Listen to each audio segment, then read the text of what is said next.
How much death benefit can I have on my life insurance policy? Welcome, my name is Daniel McCluskey. I'm an industrial engineering graduate from the University of Illinois with a track in econ and finance, turned entrepreneur dedicated to helping you take the stress out of your finances by opting out of market volatility.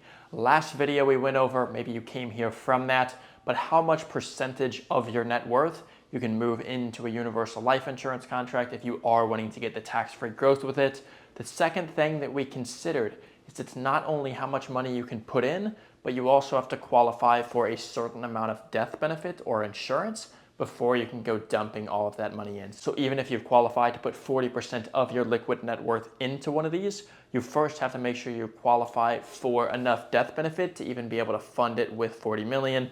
Otherwise, you might create a modified endowment contract. We do not want that. So if you haven't seen the video on how much you can actually put into an IUL or into an insurance contract to use it for cash growth, I put the link to that video below. We did that one first. Now, today we are going to look at the two different main parameters that insurance companies are going to use to determine how much death benefit you're even allowed to have. The first is as income replacement, because this is what generally life insurance is for, is, hey, if I die, I want to make sure that all of my dependents are covered or my spouse is going to be okay. So if I have an income of 100,000, how much insurance can I get? They're going to calculate that based on income replacement.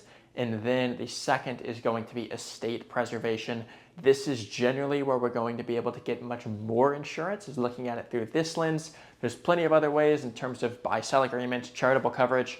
Today we are just going to look at how much can I have based on my income and estate preservation. And sometimes you're actually able to even combine the two. Not always, but sometimes you are. Let's start with income replacement. Now this can vary from company to company. This specific example, we're gonna look at Pacific Life. So just so we have an actual insurance company's guidelines to look at, we'll pop that up here. Very simply, there is a certain factor that they are going to allow you to use based on your age to multiply your income by.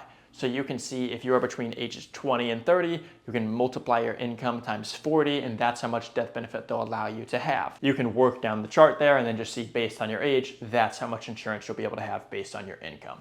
Now, if you wanted to, let's say you had a net worth because you ran into a large windfall, a large settlement, an inheritance, whatever it might be, of say 20 million, but you only have an income of 200,000, well, to use our income of 200,000 and multiply that by a factor, even if you took the highest factor, just isn't going to be very much coverage to be able to actually get that net worth in there.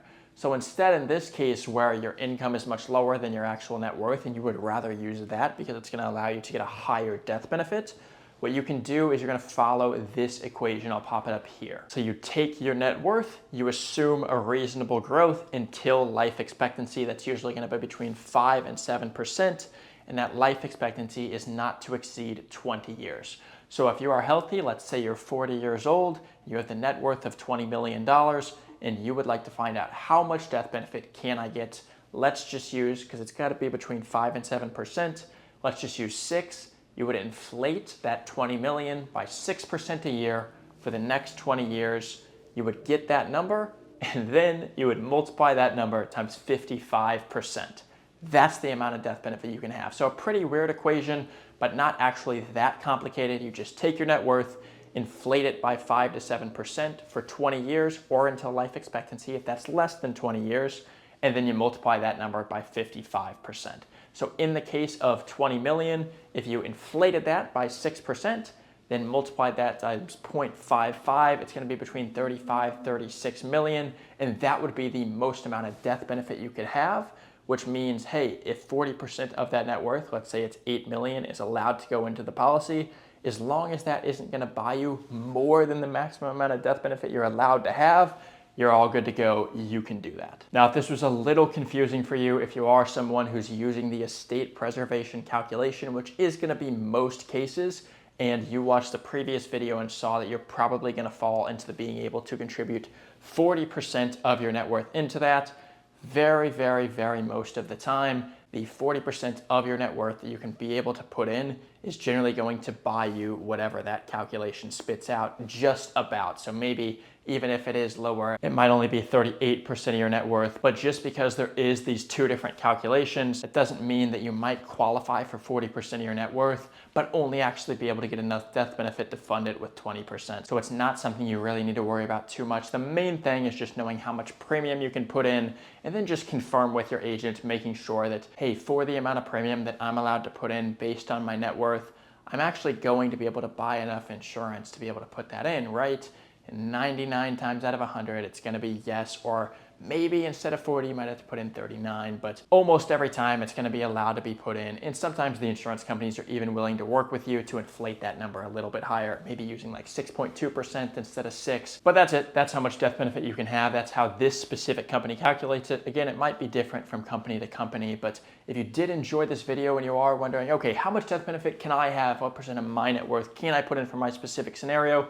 Because it does vary. It really does, case to case, carrier to carrier, product to product. You are always welcome to book a free consult below, a free 20-minute consult with me. Happy to go over that and see what it might be for you. Otherwise, I will see you in a future video.